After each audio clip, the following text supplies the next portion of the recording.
How's it going, folks? Thank you all for tuning in for our final episode of Topicality to Reality.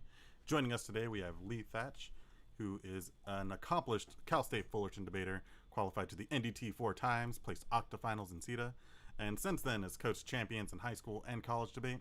His BA is in philosophy, but his academic interests include postmodernism, critical theory, and post-colonial theory, which I'm excited to be talking about with him today. Thanks for joining us, Lee. Hello, everyone. So, I like to start with a couple of questions before we jump into things. And something that I've learned with online debates is we've been able to connect with folks from all across the country, and everyone sort of has a different story for how they got involved with debate. So, Lee, before we jump into today's topic, how did you get recruited to do debate? So I joined debate when I was in high school voluntarily. I was interested in politics, but did not seem to have an outlet for it. During that time, around 2005, 2006, when I joined, it was the peak of the Iraq War. And I felt that, given my background as a family coming from refugees from the Vietnam War, I felt that it was really important to pay attention to what was going on. And I felt that a lot of the students that I knew just it wasn't on their radar. It wasn't something they paid attention to. And so I joined the debate team as an outlet, as a way to be able to discuss these issues. And so the first speech that I ever gave was actually a congressional speech in that activity, where I gave a speech about the human rights violations that the government was doing at Guantanamo Bay and the torturing of terrorists, suspected terrorists. So I would do debate for 2 years in high school, in Congress, public forum, and a little bit of impromptu. And it wouldn't be until college that I would join policy debate, where I joined the Cal State Fullerton debate team. Awesome. I'm sure that speaks to a lot of our students because at the time the Iraq War was at its peak, but now today, I'm sure we'll talk a bit more in depth about this, but criminal justice, our topic this year, is at the forefront of what's affecting a lot of our students' lives. So I hope that we take away some lessons from this that help inform how we engage with our communities. So I know today we're going to be talking about biopolitics, necropolitics. Were you always a K debater when it came to policy debate? So I was not always a K debater. When I first joined the Cal State Fullerton debate team, I joined as a novice. And so we learned policy, plan text style debate. And what I would say is that on that topic, it was the subsidies topic. The United States federal government should get rid of certain subsidies, such as corn subsidies or sugar subsidies.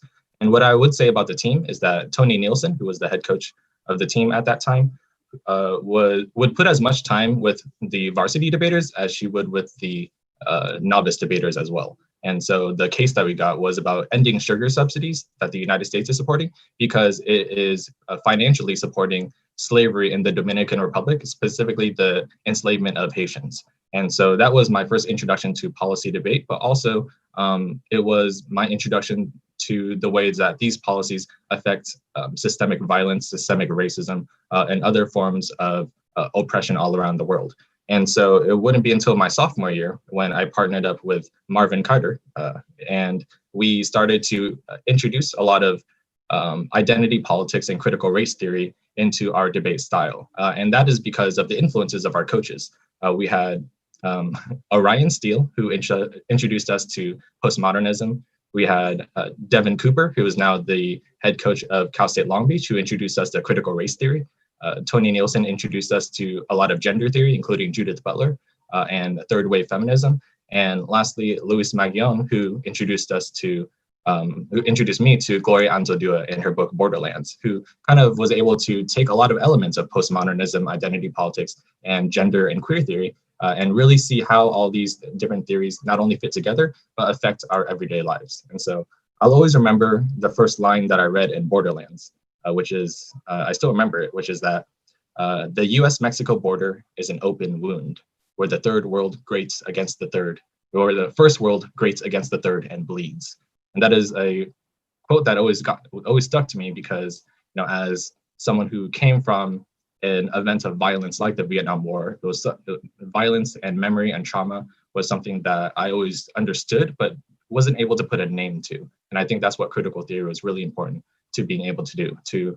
I like the phrase, to put a name to our injuries. And I would also say that it was through being able to have these conversations with our coaches that I was really able to engage with this literature. So I would say that you might think that a lot of philosophical insights come from sitting down and reading a book, but a lot of my most insightful moments have been talking it with my coaches and having that dialogue with them.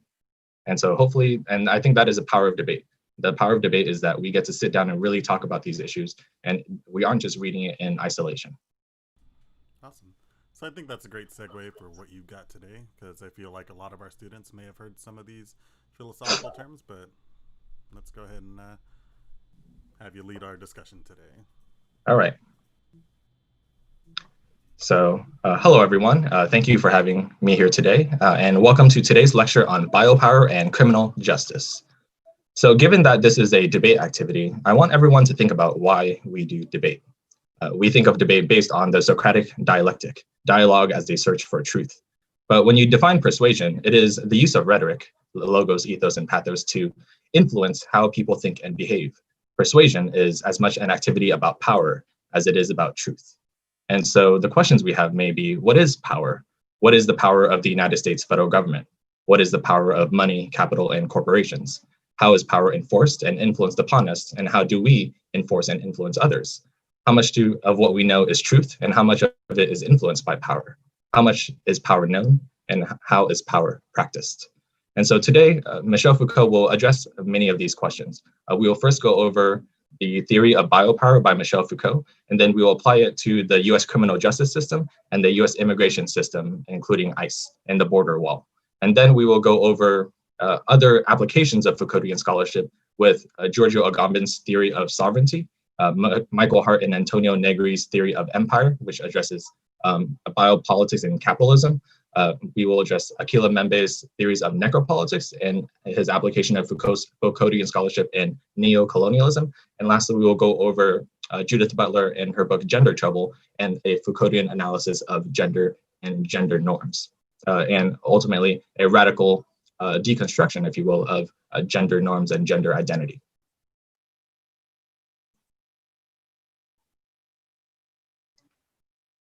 So first, Michel Foucault talks about the evolution of power. How did we go from sovereign juridical power to biopower? So I'll go through the historical development of that. Here, this photo is in Munster, Germany. These are 3 cages on the top of a church. And so during the Protestant Reformation, there was a massive social conflict between Protestants and Catholics all over Europe. In Munster, Germany, a group called the Anabaptists took power of the city government. And the Anabaptists believed that they were ordained by God to start executing Catholics. And fun fact, there was also possibly a fungus that was infecting the water, so it was making everyone hallucinate. So here we have everyone hallucinating and participating in what they think is the cosmic religious war. So try to put yourselves in their shoes. The Catholic bishop and his army had to commit siege warfare against the city, starving out the Anabaptists until they surrendered. And the 3 leaders of the rebellion were tied together, and each of their skins were ripped off with hot tongs for an hour. It was the Catholic belief that being tortured for an hour before one's death is what washed away your sins. So really, they were doing you a favor. Their bodies were then left in these cages to rot and for all to see. And to this day, those cages in that church are still there for all to see. So how did we get from the cages at the top of this church to the cages of our prison system? That is a question that Michel Foucault is going to try to answer. And so here we see that the ability for the state to execute its people is the authority of the sovereign, the right to kill against a foreign threat or an internal rebellion. The sovereign, whether it's the king, the pope, or the lord, has a right to seize things, times, bodies, and life. That is the power to negate life and to administer death. And it is based on the classical political philosophy in which crime is punished to the fullest extent of the law. You can reference back to Hammurabi's code of an eye for an eye. All punishments need to be, all crimes need to be met with an equal punishment. And so during the Enlightenment and the development of modernity, Michel Foucault would notice the shift from juridical power to biopower. In Michel Foucault's book, Discipline and Punish, Foucault analyzes the history of criminal justice, how European nations went from a justice system of state execution into a justice system of mass incarceration. And this shift was based on a transformation from a punitive justice to a rehabilitative justice. instead of punishing criminals, we should utilize science and technology to help criminals become productive members of society.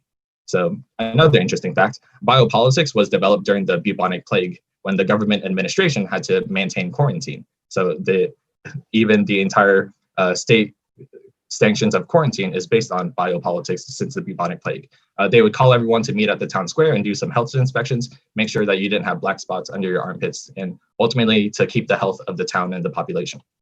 So here, biopower, rather than the power over death, is the power over life, the power to maximize the individual to their highest potential. And it was thus maximizing the individual that requires the capacity for mass control of populations. Power was no longer in the hands of the state, power was everywhere, and we are made to discipline ourselves. So the reason as to why Michel Foucault was concerned about the development of biopower among other postmodern scholars and critical theorists is because of the Holocaust. Many scholars at that time assumed that Nazism and fascism and the mass genocide of Jewish people and other undesirable populations was a revival of medieval practices of state execution and ethnic conflict. But what Foucault argues is that the Holocaust is a very modern phenomenon. It was based on race science, the racial purity of the German population, the creation of mass bureaucracy to administer death camps and gas chambers as a mechanization of genocide. And it is through then, what Foucault would argue, it is through the control of mass populations that gives the state the capacity to modernize genocide in its current form. So here, Foucault breaks down biopower into three distinct components: discourse, technology, and identity. Discourse is the knowledge that we have, technology is the instruments we use, and identity is how we know ourselves and how we identify ourselves as subjects. So first, with discourse, think of the phrase, knowledge is power. Your ability to know someone gives you the power to control and influence them. For example, Michel Foucault writes in his book, The History of Sexuality, about knowledge and power. He makes a genealogy. Genealogy is like a history, but whereas history is a study of events, a genealogy is a study of a concept over time. And so Foucault does a genealogy on sexuality, how it was viewed over time historically. And he historicizes the way psychology developed a division between normal sexuality, heterosexuality, versus abnormal or deviant sexuality, such as homosexuality.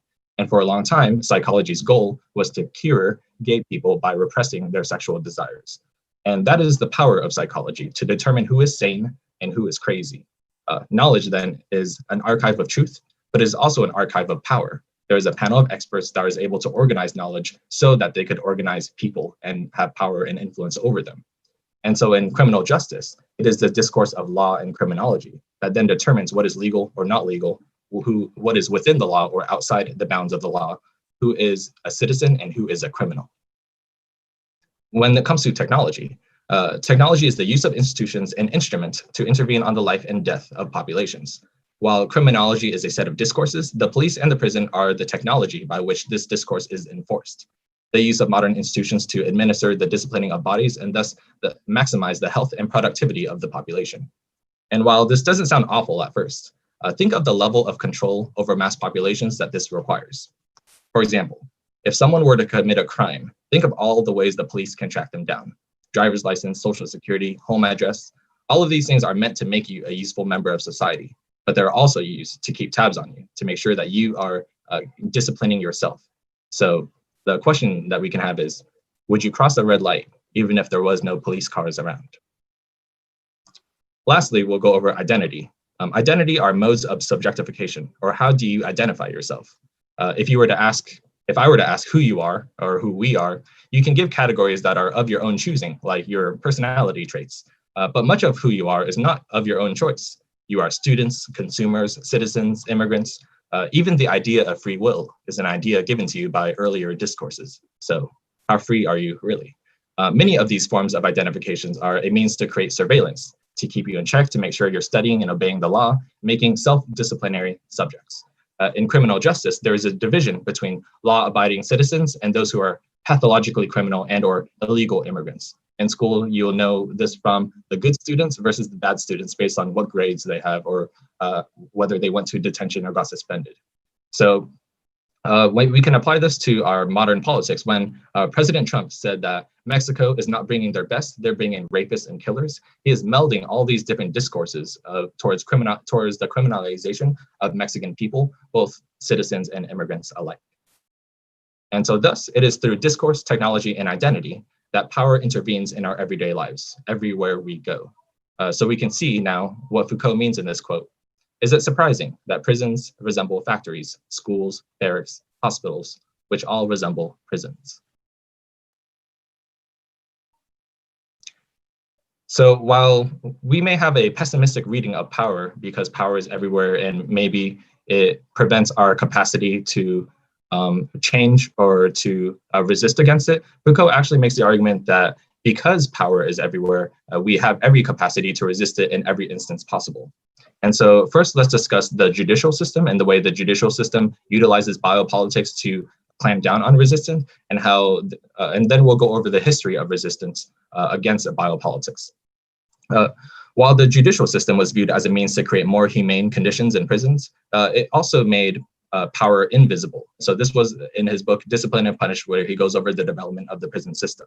So instead of seeing someone executed and maybe having people sympathize with the criminal and rebel against the government, nowadays prisons are kept away from public view, out of sight and out of mind. Prisons became a political means to prevent radical activists to revolt against the government. Instead of executing them and spurring even further revolts, we can lock them away and prevent them from influencing social change. So Dr. Martin Luther King Jr. is one of his most famous letters from a Birmingham jail, is an example of the way prisons are utilized to maintain the status quo during the 1960s segregation. And Black Lives Matter activists today are being imprisoned in Louisville and all over the country. Prisons also create internal divisions within a community. For example, the division between the good immigrant versus the bad immigrant that prevents communities from being able to band together to fight for their own shared interest. Even those communities, either those communities are actually ripped apart, or internal divisions prevent those communities from coalescing together. So for example, did you know that President Trump has the highest Latino support of any modern Republican president? Or that the highest support for President Trump among Asians is Vietnamese Americans, because of course we are the good immigrants, right?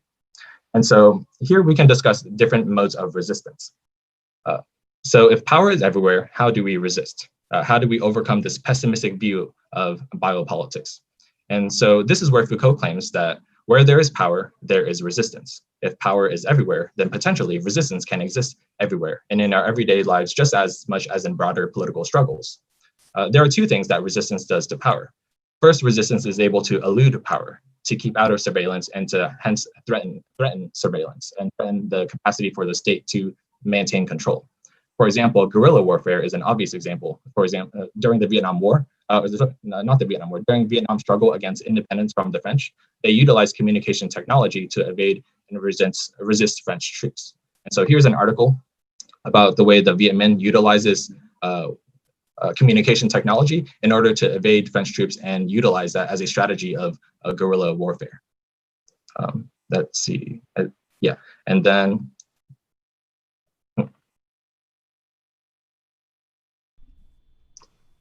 resistance can also come in the form of counter-discourse or counter-hegemonic knowledge, which is a fancy word for criticism that presents alternative knowledge to challenge dominant institutions. It can come in many forms, any form of analysis and criticism, just as much as it can come with a call for destruction or overthrow of the social order. So for example, this book by ethnic studies professor Dr. Dylan Rodriguez, he wrote in his book Forced Passages, in which he collects radical scholarship developed by prisoners as a counter discourse to the prison system. So I would suggest this book to read as an example of an alternative or a methodology in order to utilize resistance against the prison industrial complex. If we are going to talk about resistance, maybe we should start from the social positions of those prisoners themselves as scholars, as thinkers of resistance. And rather than just thinking of them as, or utilizing information solely from academics. So overall, while resistance can be co-opted by power, think of all the corporations that put Black Lives Matters on their logos because they want you to buy their products. Resistance can also maintain the potential to overthrow power as well. That is, Black Lives Matters has the potential to question the entire apparatus of the criminal justice system.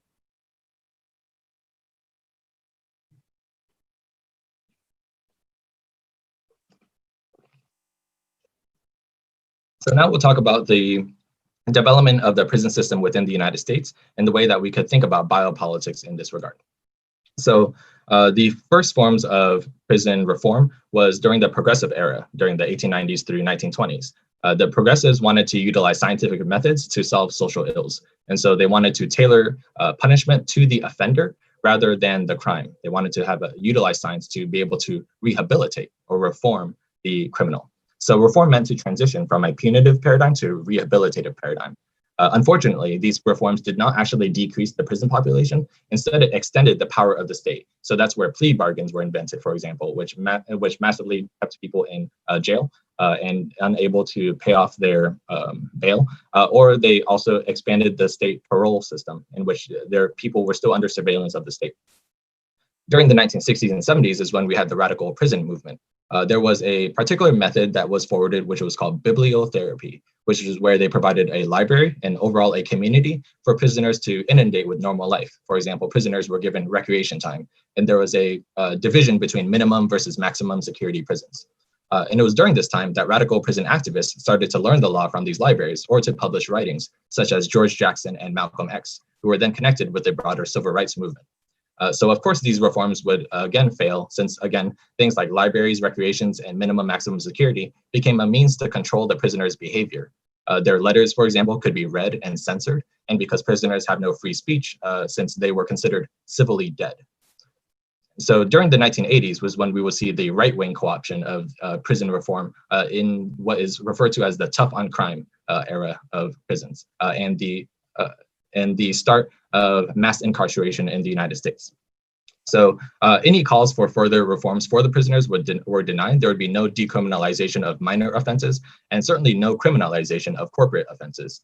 For example, many banks under Obama, such as HSBC, that was laundering money to terrorist groups and cartels, nobody would get prosecuted because that would harm economic growth. And so here we saw the targeting of crime towards poor minority communities. We saw the expansion of the war on drugs, the crack epidemic, and overall the over-policing of Black and Latino communities, leading to mass incarceration. The statistic is that the US has 5% of the population, but 25% of the prisoners in the world. And so this is where standardized sentencing became lengthened, and laws like in California had the 3 strikes rule, which massively increased incarceration. And so here you'll see a photo of what we call a panopticon, the all-seeing eye. It is a prison with a guard tower in the middle, which can see all the prisoners, and none of the prisoners can see inside the guard tower and know who is watching them.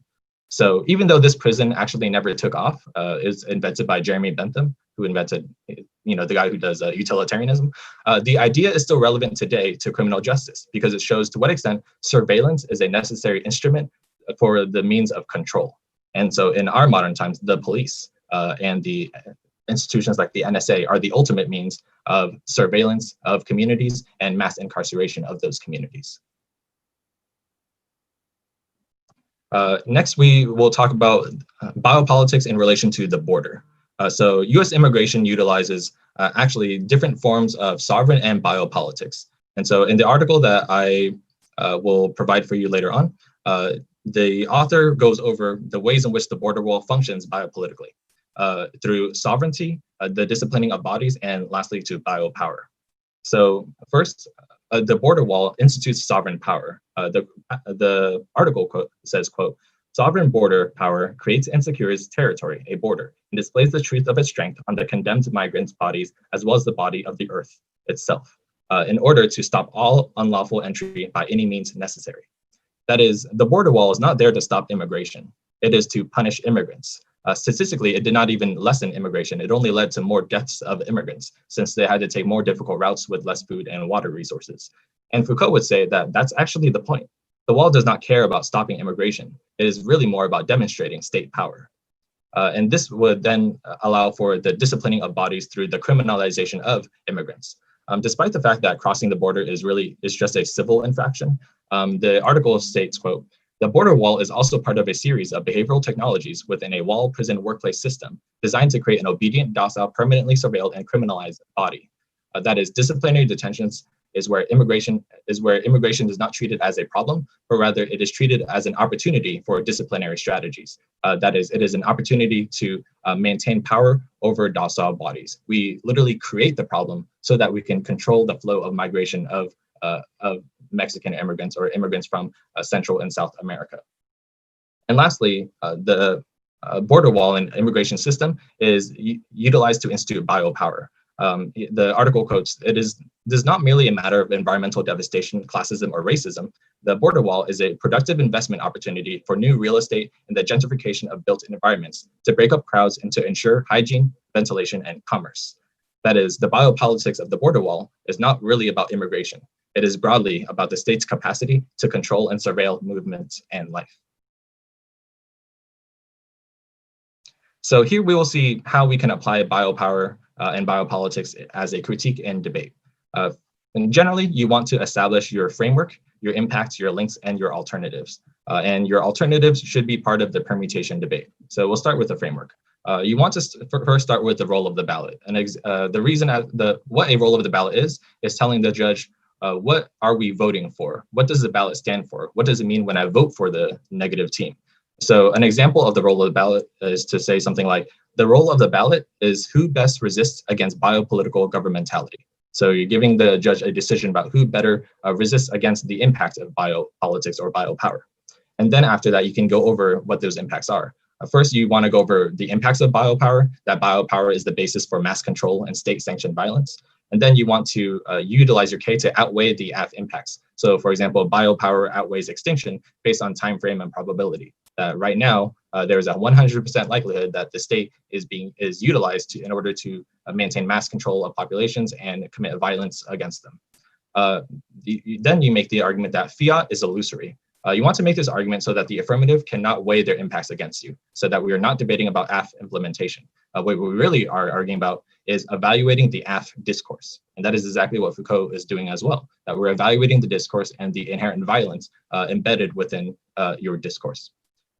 After that, you make a value to life argument and why value to life outweighs. So for example, value to life outweighs because devaluing life is the root causes to extinction. You have to devalue an entire population before you can send a nuclear bomb to bomb them. And value to life comes prior to judging the immorality of extinction in the first place. If there is no value to life, then you cannot make the moral judgment that extinction is bad, because you have to value those lives first as a prior question to being able to determine the ethicality of harming human life. And next, you would make the argument, you would make a root cause argument that biopower, the mass control of populations, is the root cause to many of the AF impacts. It is the root cause to war, the root cause to economic exploitation, among various other forms of state-sanctioned and corporate-sanctioned violence. And lastly, this is somewhat optional, impact turn extinction. And it doesn't mean to say extinction is good. What you want to argue is that solving extinction while maintaining governmentality is really the basis for fascism. That we could solve extinction in many ways that we want. There is no assumption that solving extinction requires the existence of a state. It is the argument that you need a state in order to prevent extinction that allows for us to maintain a state of emergency in which the state has full control over our lives. All right. And then you want to establish your links. There are three different types of links you can go for in a biopower critique. There are other ones, but here are the main ones. One is a plain text critique link, in which you link them to the United States federal government. If they are using the United States federal government, that in itself should be the link that should win you the round, because that in and of itself is premised on the discourse of governmentality within the room. And number two is any links against criminal justice reform. You could refer back to our earlier discussions about how criminal justice reform was easily co-opted by right-wing politics because it only extended the power of the state over criminals and ultimately over citizens, and especially poor minority neighborhoods. The next links are advantage links. So if they have links about, for example, human rights or links about advantages about poverty, then you want to make the argument that one, all of these advantages are still centralized state power. So human rights, for example, makes the argument that the state gets to determine who is a human. Or when it comes to solving poverty, it makes the argument that the state is the determinant by which we are able to adjudicate resources, right? And ultimately, that becomes a means of mass population control. And then lastly, you can go for representation links. And because Foucault is concerned about the way power shapes discourse, then you could show the way that the discourse of the affirmative, especially their representations, is fit is contributing to ultimately the ideological apparatus of the state. So for example, if they talk about terrorism, then you could say that representations of terrorism are really a means for the state to be able to criminalize, let's say, Arab and Muslim bodies all around the world, while ignoring the state-sanctioned violence that we commit towards the Middle East every day, and at a much wider scale. So lastly, we'll go over the alternative. So first, you want to answer the permutation. You want to say that the alternative is a rejection of the affirmative. It is a criticism of the affirmative, and they cannot go together. So you want to have a inherent independent dissent to the permutation, in which you say the permutation is a form of disciplinary power. It's an attempt for the state to be able to co-opt our radical movements. And then you want to make the argument that all the links are disadvantages to the permutation. That the plaintext links, advantage links, and representation links, all of those are reasons to reject the permutation and thus reject the affirmative. And then next, you want to explain that the alternative solves the critique. So how does critiquing biopower solve for biopower? If you prove that biopower outweighs and the alternative is the only method to resolve biopower, then you ultimately are able to solve a problem that outweighs the affirmative. And lastly, this is somewhat optional, you want to explain that the alternative solves the affirmative. Not so much solves the affirmative specifically by having a policy action, but rather you're solving the root cause of the F impacts. The reason as to why there's poverty, why there are human rights violations is because of the existence of the state and its capacity to discipline its subjects. Okay, now we will go over Foucault and friends.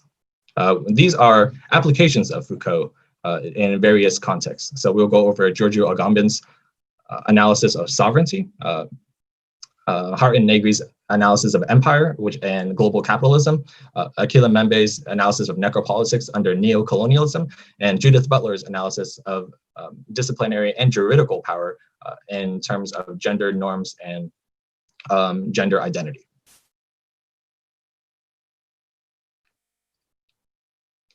So Giorgio Agamben departs from Foucault's theory of biopower. He argues that sovereignty, which is juridical power, has always remained as a part of the process of biopower, that juridical power never disappeared. And he argues that in Western political philosophy, since the Greeks, the sovereign has been the division between the bios and the zo. Bios are the citizens of the state, zo is the natural world. And the natural world thus is both included within and excluded from the state. So those who exist within the zo exist thus as bare life. They are treated as nothing more than biological flesh. The sovereign then exists in a state of exception. The law does not apply to the sovereign. The law does not apply to the government. The law does not apply to the police or the prison guard. Thus, this creates a situational context of nomos. Prisoners also exist in a state of exception, where they are exempt from legal protections and yet, contradictorily, under the jurisdiction of the law. So it's very confusing. For example, under the Geneva Conventions, it is illegal to torture prisoners of war. So what the Bush administration did was they said, it's not torture, it's enhanced interrogation. And also, these are not prisoners of war, they are enemy combatants. So Guantanamo prisoners get no trial and they can be there up to 10 years and they exist continually in a state of exception or suspended time in which any types of violation of their rights could be administered by the state. And so Giorgio Agamben agrees with Foucault, but most of these scholars that we'll read over here basically say that Foucault doesn't go far enough in his analysis, and they're applying his theory in other contexts.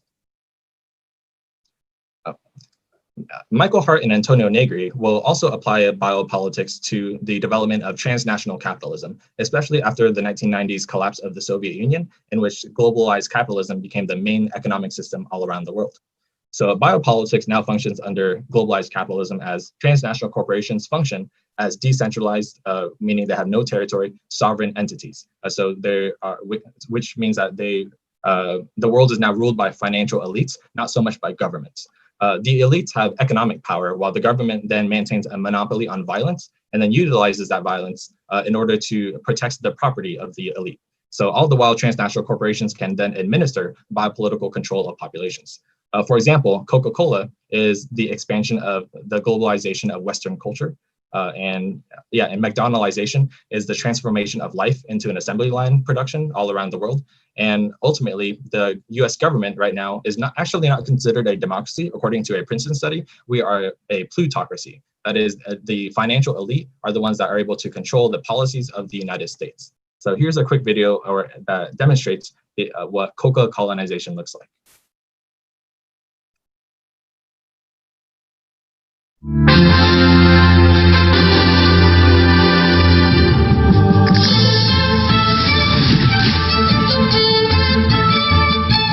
In every country in the world, cola dominates. We feel that we have to plant our flag everywhere, even before the Christians arrive.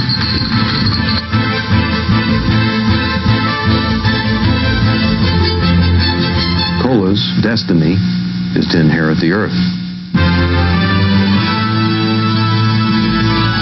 Yes. So we see in how corporations now are the new apparatuses of colonialism as corporate entities. And it's not the first time. In fact, the colonization of India was by the British East India Company.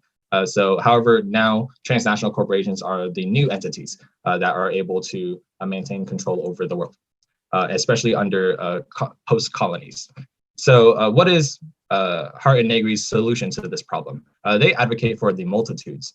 Where there is power, there is resistance. And where there is global power, that perhaps there is global resistance. Everywhere in the world, different communities are resisting against transnational corporations and government corruption. So even if their struggles are regionally distinct, they are ultimately connected by their desires for alternative modes of living outside of global capitalism. So I like to think of this idea, my nickname for this idea is like postmodern proletariat, is kind of the way that you can think of these movements, that they are fragmented, and yet at the same time, they have the capacity to create massive global change. Here we'll talk about necropolitics, Akila Membe's analysis of biopower in post-colonial regions. So Membe extends Foucault's biopower to analyze the necropolitics of neo-colonialism. In which ways does colonialism still administer very juridical power over death and killing? And so he says that juridical power still exists, and it exists specifically towards colonized peoples. He studies this in Palestine, where there is territorial fragmentation, splintering occupation, and vertical sovereignty. So I'll show an example of that here.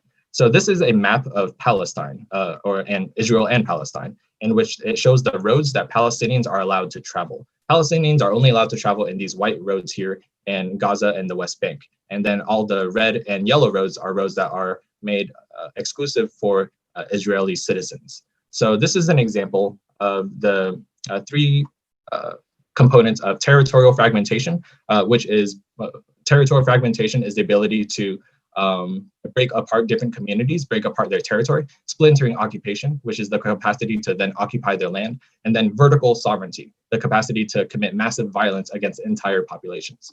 He would also make the same analysis with the Gulf War, in which the United States created the region of a death world, in which entire populations could be targeted by the military. And of course, he applies this idea to South Africa, in which South African apartheid was the system by which it determined who matters and who does not matter. And given the fact that he wrote this before the Black Lives Matter movement, it shows to what extent this discourse has been around for a very long time about whose life is valued and whose life is denied value. And so in Africa, the post-colonial condition of Africa is such that societies are now fragmented into war machines. He argues that a lot of parts of Africa are now controlled by decentralized armed groups who maintain exploitation of resources for transnational corporations. And so natural resources themselves become the geographical sites for death worlds. So here is a Vice documentary. Basically, a white person went to Nigeria. And it's like any other Vice documentary where, a white person goes to a third world country and they're like, whoa, this is pretty messed up. And so here is an example of a Vice journalist going to, I believe, Nigeria to see. We're riding through the Niger Delta right now. Nigeria's oil reserves are under us. So we're right at the center of Nigeria's oil production. Shell, Exxon, all these big companies have pipelines, and this is where oil theft is rampant. Illegal oil refineries are buried deep in the creeks of the Niger Delta and are notoriously difficult to get to. Local oil businessman Don Wazaro helped us secure access to one under the protection of a paramilitary group that provides security for the oil thieves.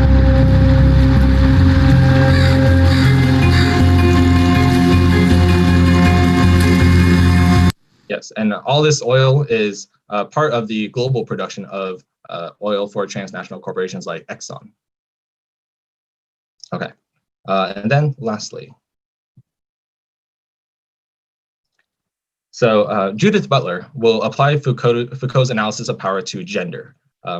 She writes, she poses the question of what is a woman. She makes the argument that a woman or woman is not a stable category, that various other categories can trouble or deconstruct or decenter essentialized notions of women, such as transgender identity, genderqueer individual, two-spirit, and talking about indigenous ideas of gender. And so thus sex and gender are socially constructed. Even sex is socially constructed category, according to Butler, because while it is a scientific category or a biological category, we then treat that biological category as a primary identifier of male or female. And thus the elevation of sex as a category is itself a social construction. And so then this leaves us with the question of how do we define women? And so this is where Judith Butler introduces her concept of gender as performative or performativity. And where Judith Butler partly gets her idea is from the murder of Charlie Howard in 1984. He was a gay man who walked with a very feminine walk. And he was murdered by some people who were stalking him. And one of the questions that she poses is, how does the way that someone walk make someone a target for violence and ultimately murder?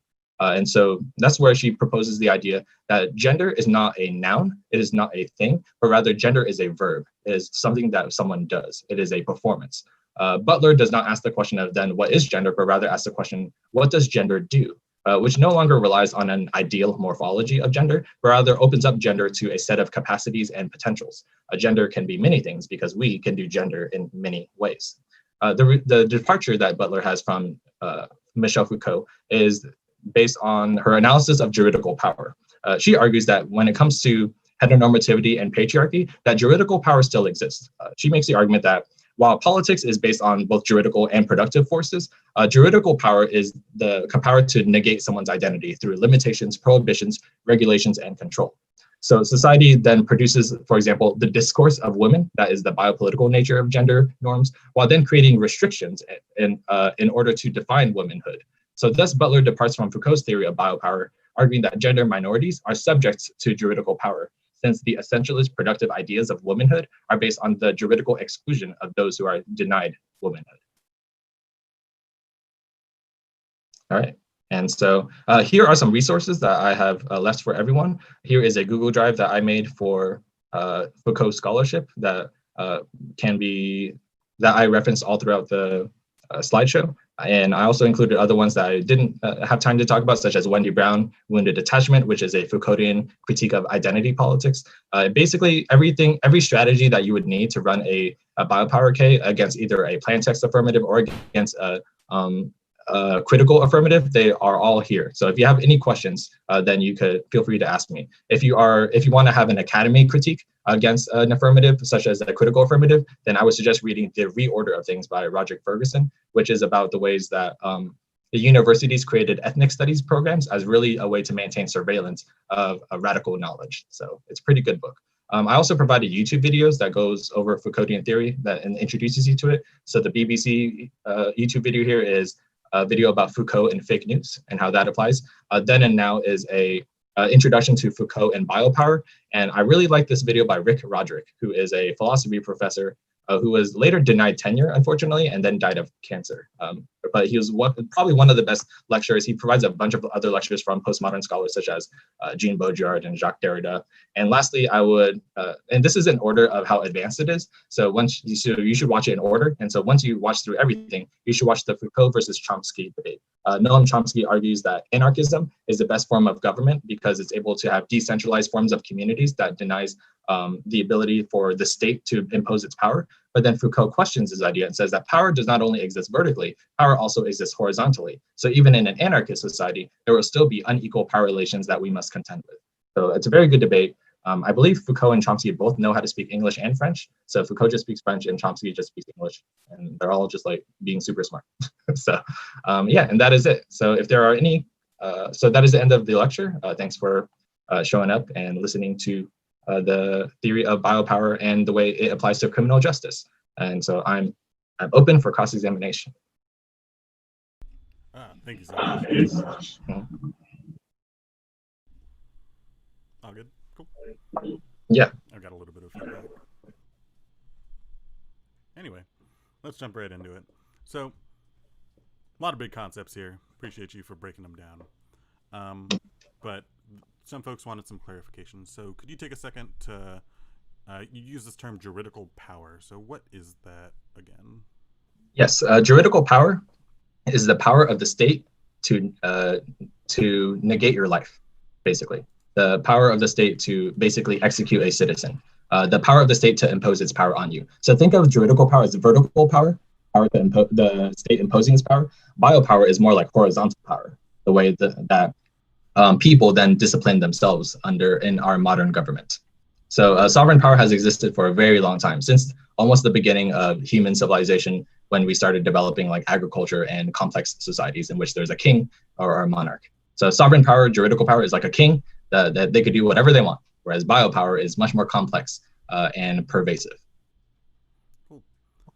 So one of our first questions from I'm Stars, not sure your real name, but thank you for participating. First, they say thank you for the presentation. Second, they wanted to ask, this is in relation to when you were talking about the prison industrial complex. Is this where we find fugitive literature, or when folks refer to like being a fugitive in debate? Is that related? This is yes, one potential. When you are saying that you are advocating for fugitive literature, you're saying that you're presenting, in a way, counter-hegemonic knowledge, right? You're presenting knowledge that challenges the narrative that the system of power is presenting at the moment. So right now, the narrative is that we have law-abiding citizens and we have criminals, and the state puts away the criminals, and the law-abiding citizens are able to live a good life. When you are able to present knowledge and literature from prisoners, that is a way in which you are able to resist that particular narrative and show that prisoners are very much radical, not only radical political agents, but they also have forms of radical knowledge that a lot of us wouldn't be able to have access to because they experience it, right? They see the conditions of prisons are in the best place to be able to critique that system. Awesome. I think that leads on to a question from our Instagram about prisoner resistance. They asked, what are some examples of prisoner resistance, and are they, how have they affected power? Yeah, so the examples that we went over so far have been the 1960s and 1960s and 70s radical political resistance movements. So this was especially during the time where civil rights activists would be put in jail, and then there would be oftentimes crossover conversations between prison activists and civil rights activists. So, for example, Malcolm X was radicalized while he was in prison. That is where he converts to Islam and starts to participate in the civil rights movement. You should read the writings of George Jackson, who was killed by prison guards. And so a lot of his writings give us a clue into what those, what not only the conditions of those prisons, but I think what's really important is that because they are able to see how the conditions of those prisons, they also have a window into what society could be like. You know, what other alternatives can we have that is able to create a more caring and just form of relationality between all people. And I'm particularly interested in various other critical scholars that were prisoners. For example, Antonio Gramsci was an Italian critical theorist who developed the idea of hegemony and the subaltern, and he died in prison.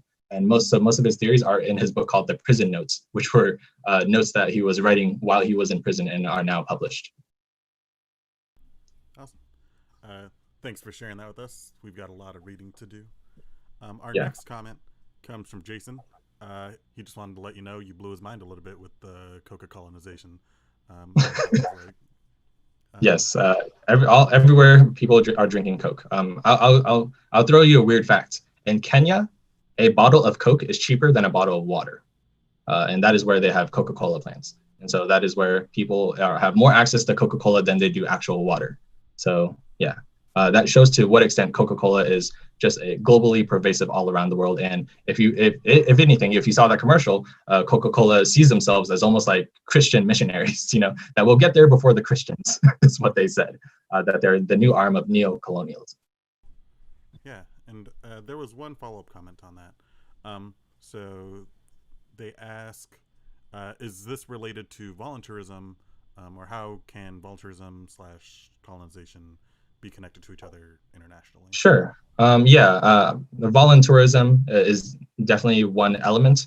if you will, of both a post-colonial condition and neo-colonialism, in the sense that those who are from the global north go to the global south, and then they help, or they view the population as in need of help, and then they participate in an NGO. So for example, and I would actually recommend Dr. Hanshi, communication, who is this screen being shared? Yeah. Dr. Dr. Jenna Hanshi writes about non-governmental organizations and decolonization, especially the way that non-governmental organizations oftentimes are one soft power arm of neocolonialism. For example, a lot of times non-governmental organizations are more concerned about getting more donors than they are about the actual people on the ground who are in need of assistance. And so it becomes more about being able to get more funding from donors than it is about being able to actually help those individuals. So anybody that's ever worked at a nonprofit, you probably have to deal with some version of this problem of having to talk with donors and being able to negotiate with them within them. The one particular solution that Dr. Hanshi has is when she worked in Tanzania. Instead of having volunteers refer to themselves as helpers or volunteers, they refer to themselves as interns because they're not there as those with power who are helping, but rather they're there to learn. They're there to be able to learn from the people that live in that area, so that they know how to learn more about that region and be able to contribute more effectively as equals rather than as paternalistic figures from global northern countries or industrialized northern countries. So yes, I would, I think I'm trying to figure out which of the authors or which of the articles that I'd recommend from her. Yeah, I think it's this one, but I could send out that article as well. But I would look up Dr. Hanshi's work. Awesome. Thank you for the leads on that. Mm-hmm. Cool. So, on that front, the next question comes from Daniel from Downtown Magnets. He asks, how can we use a gendered analysis from Butler when it comes to criminal justice and this year's topic? Sure. So we can definitely talk about the ways that criminals are gendered. And so when you think of gender, don't think of it just as women, that men can be gendered too, and that Black men and Latino men, when they are experiencing forms of discrimination, it is not only race, that they are also experiencing a particular type of gender representation. So when you think of gender, don't only think about in the context of women, but also the incarceration of women, specifically women of color, has been increasing and is much larger than the incarceration of white women, for example. If you look up statistics about gender and sentencing, white women are more likely to be able to get away or to have a lesser sentence, whereas men of color will have a higher sentence than other demographic groups. And so you can definitely analyze gender in terms of mass incarceration, both the way that it affects men and women. And you could also talk about it in terms of other gender minorities, such as transgender identities. The fact that California just passed a law that says transgender prisoners can be in the same prisons as their identified gender is a recent thing that has just been passed. So that is definitely something we can talk about. You can talk about sex work, the way that sex workers are targeted by the police and are denied the capacity to protect themselves, or that their jobs are particularly taboo, and that is why it's illegal and why they're targets of the police. And specifically the way women of color oftentimes will both be hyper-criminalized, but also will have to rely upon sex work because there are not other economic opportunities. That makes a lot of sense. Different areas. Oh, sorry, dragging some stuff around. Great. Yeah, and then let me pull up. There's a couple other questions that came in earlier this week. I just want to make sure that I touch on those. Thank you for your patience. Oh, last week when we spoke to Brenda, she spoke about her work as an immigration attorney and detention centers. Is this parallel to the state of exception that prisoners face? And are there differences between those things? Yeah, so when it comes to detention centers, we should consider it as another expansion of the carceral state. It is another population that is criminalized and thus under the jurisdiction of criminal justice apparatus. That's partly due to the expansion of ICE during the War on Terror. And so there's a whole connection between even the War on Terror and current immigration practices right now. And they are definitely in the state of exception in the sense that even migrants from Central America who are seeking asylum, they are denied asylum and then have their families separated. So I think that is an example of how all these laws that we apply towards immigrants are arbitrary and that they are basically implemented or however the person in charge wants to implement them. So it doesn't really matter that asylum seekers have a legal option to be able to gain asylum. President Trump could still separate their families because he has the power to. The sovereign does not have the law applied to them. There's nothing that the Democrats or whatever could do about it. Cool.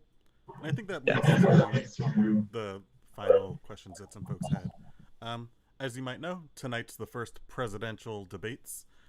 So on that front, how can we use this theory of power to apply to how we analyze the back and forth that Trump and Biden are going to have tonight? Yeah.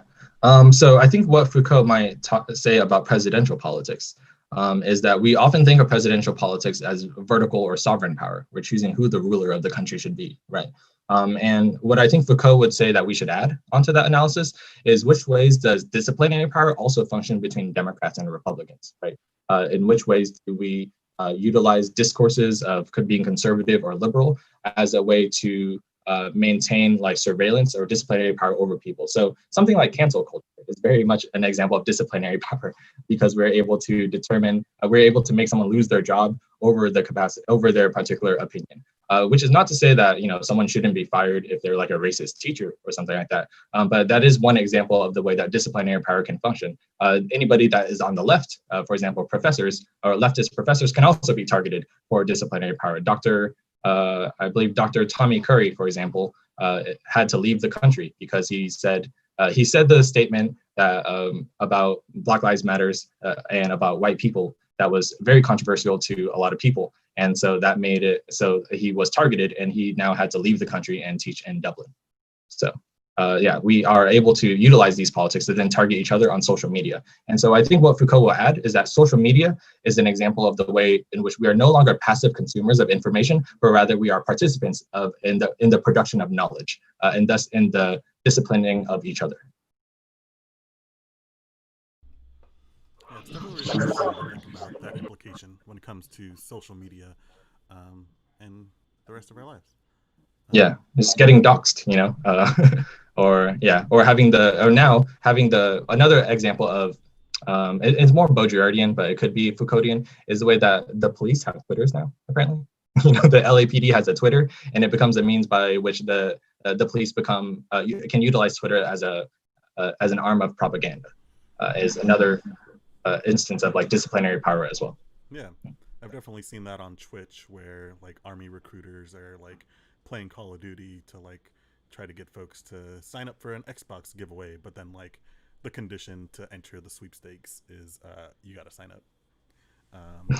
So that kind of backfired when they tried to do that, but they are trying to do that, and I think it kind of speaks to how power innovates itself. And the last thing that I would say about like the presidents themselves is that I think both Joe Biden and President Trump are examples of both juridical power and disciplinary power in the sense that Joe Biden was the writer of the 1994 crime bill. And so he very much represents the liberal idea of criminal justice and especially the tough on crime aspects of criminal justice as well as Trump. And so right now we have both presidents. We are in the midst of a massive movement against police brutality and massive movements for the civil rights of Black people in terms of Black Lives Matters. And yet we have two presidential candidates that would do more to fund the police more. So my opinion on it, and I think what Foucault would say, is that no matter who wins, we will still need to resist whoever is in office. So because wherever there's power, there is resistance. Ooh, that's a great way to sort of close out this discussion. But before we do you have any other things you want to say? Not in particular. I just wanted to thank everyone for being able to show up here. Thanks for giving me the space to be able to have this discussion or seminar with the students. Yeah. Awesome. Well, with that, Thank you, Lee, for joining us. We really appreciate you spending the time putting together these resources, talking about the stuff that you have academic interest in. And folks in the chat are also saying thank you very much.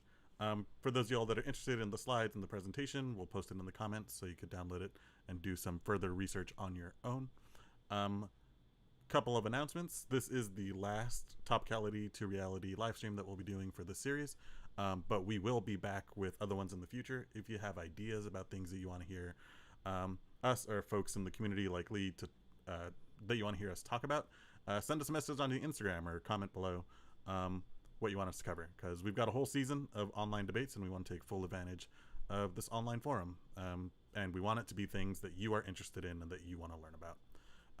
So thank you very much. If you are interested, later tonight we will be doing a presidential debate watch party on the Landville Discord. If you need to figure out how to do that, ask your coaches. Aside from that, take care, stay safe. If you're interested in cutting a biopower critique, please read the articles and cut your articles yourselves. You can go to back files and grab them, but use that only to get citations in order to read the articles and cut those articles yourselves. That is my suggestion. There's a huge difference between someone who has back files versus someone who made their own file, because they're able to articulate these ideas. So that is my last suggestion for the students. Hence why I provided all these articles for you to read. Yeah, it takes more work to go and do the reading yourself, but you'll walk away that much more informed. So thank you for all the resources, and I'm sure this talk is just the beginning of engaging with these literatures and these topics. So thank you for opening that up for us. All right, thank you. Have a good day. Stay safe, everyone. Have a good rest of the week and month and life. Have a good life, everyone.